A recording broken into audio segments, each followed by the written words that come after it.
আসসালামু আলাইকুম আরহামতুল্লাহি ওয়া বারাকাতুহু।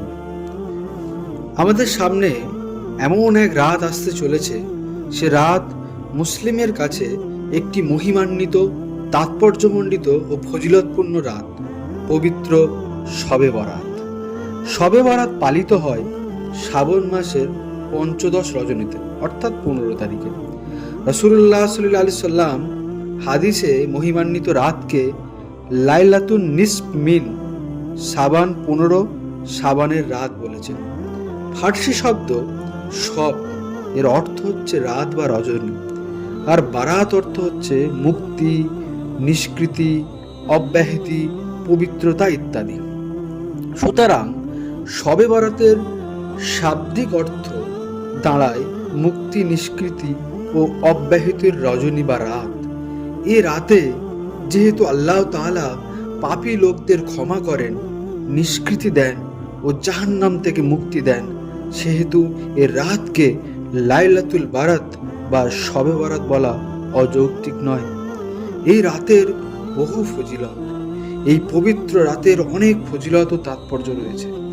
হাদিস শরীফ অনুসারে এই মহিমান্বিত রাতের গুরুত্ব ও ফজিলত এরকম যে একবার হযরত আয়েশা রাদিয়াল্লাহু আনহা থেকে একটি হাদিস বর্ণিত হয়েছে যে নবী করিম সাল্লাল্লাহু আলাইহি সাল্লাম হযরত আয়েশা রাদিয়াল্লাহু আনহাকে সম্বোধন করে বললেন, হে আয়েশা, এ রাতে কি হয় জানো?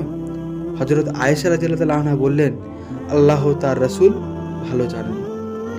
রাসূল সাল্লাল্লাহু আলাইহি সাল্লাম বললেন, এ রাতে আগামী বছর যত শিশু জন্ম নেবে এবং যত লোক মারা যাবে তাদের নাম লেখা হয়।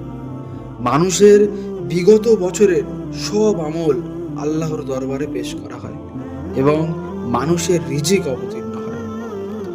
আর এক হাদিসে আছে যে হযরত ওসমান রাদিয়াল্লাহু আনহু রাসূলুল্লাহ সাল্লাল্লাহু আলাইহি সাল্লামের কাছে শুনেছেন যে 15ই শাবান রাতে শবে বরাত থেকে আর এই পরবর্তী শবে বরাত পর্যন্ত মানুষের বয়স নির্ধারিত হয়।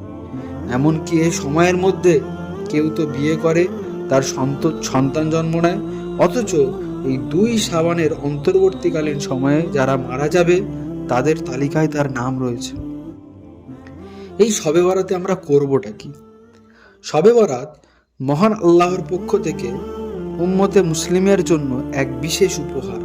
তাই এই রাতে আমাদের করণীয় ইবাদত এরকম হওয়া উচিত, রাত জেগে ইবাদত করা, যেমন কি নফল নামাজ, বেশি বেশি কাজা নামাজ আদায়, কুরআন তেলাওয়াত করা, জিকির, তওবা, ইস্তেগফার এইসব করা। কেননা হাদিসে পাকে এসেছে এ রাতে সূর্যাস্তের সাথে সাথে আল্লাহ তাআলা পৃথিবীর আকাশে নেমে আসেন এবং ফজর পর্যন্ত মানুষকে তার কাছে ক্ষমা, রোগ থেকে মুক্তি, জাহান্নাম থেকে মুক্তি, রিজিক ইত্যাদি বৈধ প্রয়োজনীয় সব কিছু প্রার্থনা করার জন্য আহ্বান করতে থাকেন।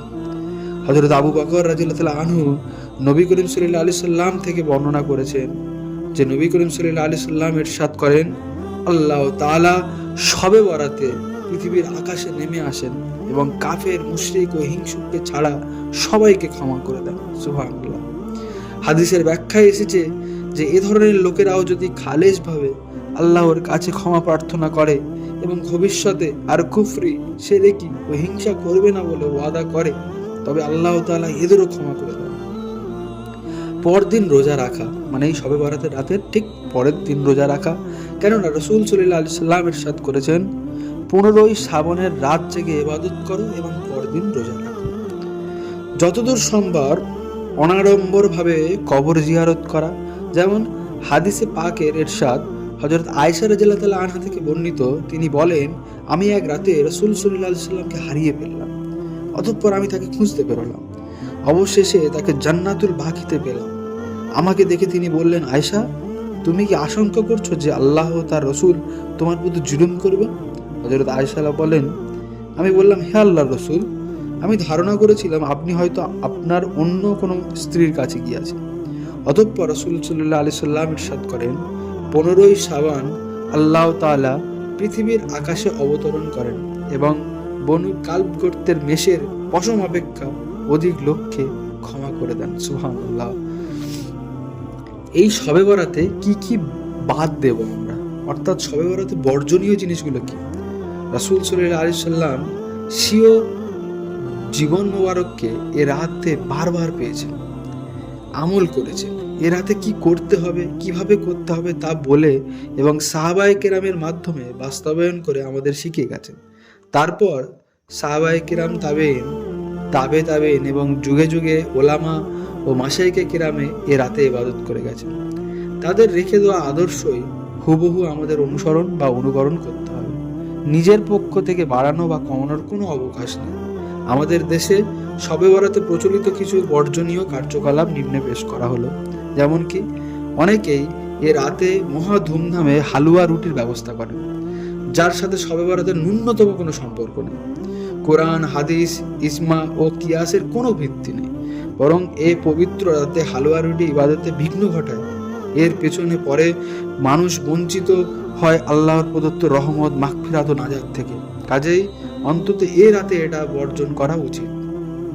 অনেকে আবার এই রাতে আতশবাজি, আলোকসজ্জা, শোরগোল হইচই করে থাকেন, যা চরম বেদাত, কুসংস্কার, গুনহার কাজ, হারাম কাজ। এ রাত তো কোনো আনন্দ উৎসবের রজনী নয়, অধিকন্তু এটা অপচয়ও বটে।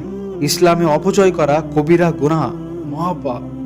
পবিত্র কোরআনে আল্লাহ পাকের ঘোষণা, তোমরা অপচয় করো না, নিশ্চয়ই অপচয়কারীকে আল্লাহ তাআলা ভালোবাসেন না। এই ছিল শবে বরাতের কি কি করণীয়, কি কি বর্জনীয়, কি কি ফজিলত, এই নিয়ে আলোচনা করা হলো।